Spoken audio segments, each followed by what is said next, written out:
ओम शांति। आज 1 अप्रैल 2024 मीठे बाबा की मधुर मुरली का मुख्य सार। मीठे बच्चे, तुम्हारा ये जीवन देवताओं से भी उत्तम है, क्योंकि तुम अभी रचयिता और रचना को यथार्थ जानकर आस्तिक बने हो। मीठे बच्चे, तुम्हारा ये जीवन देवताओं से भी उत्तम है, क्योंकि तुम अभी रचयिता माना परमात्मा शिव बाबा को और रचना आप बाबा के बच्चे उसको सही रीति से जानकर आस्तिक बने हो। प्रश्न है, संगम योगी ईश्वरीय परिवार की विशेषता क्या है जो सारे कल्प में नहीं होगी? उत्तर, इसी समय स्वयं ईश्वर हमारा पिता बनकर तुम बच्चों को संभालते हैं। इसी समय ईश्वर हम बाबा हमारा पिता बनकर हम बच्चों को संभालते हैं, टीचर बनकर पढ़ाते हैं, सद्गुरु बनकर हमें गुल गुल फूल बनाकर साथ ले जाते हैं। सतयुग में दैवी परिवार होगा, लेकिन ऐसा ईश्वरीय परिवार हो नहीं सकता।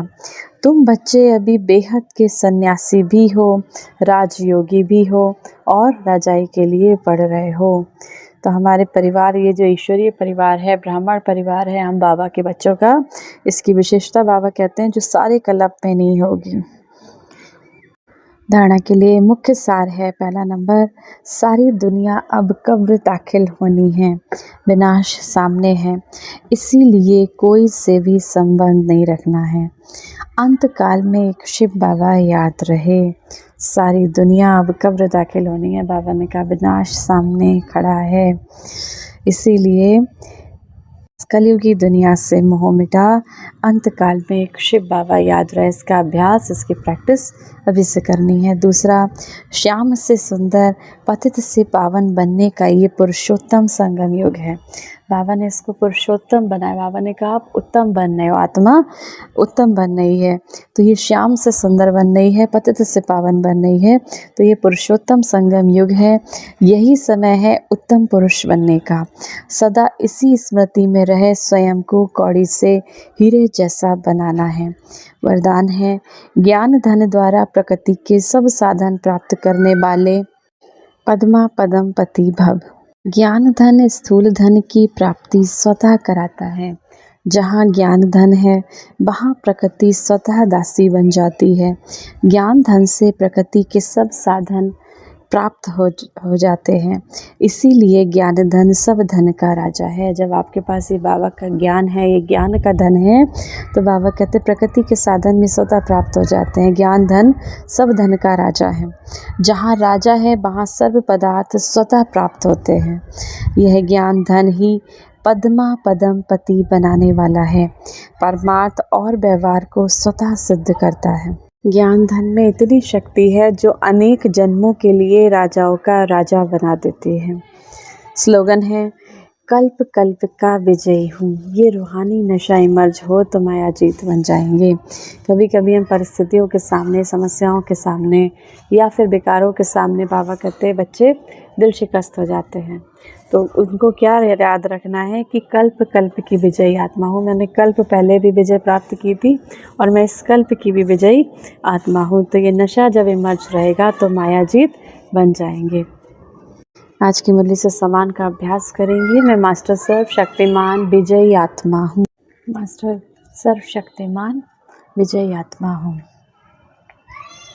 होमवर्क करेंगे। शक्तियों का लाल प्रकाश परम पिता परमात्मा शिव बाबा से मुझ आत्मा पर आ रहा है। मेरे अंदर की सारी कमज़ोरियाँ पे मैं विजयी हो रही हूँ।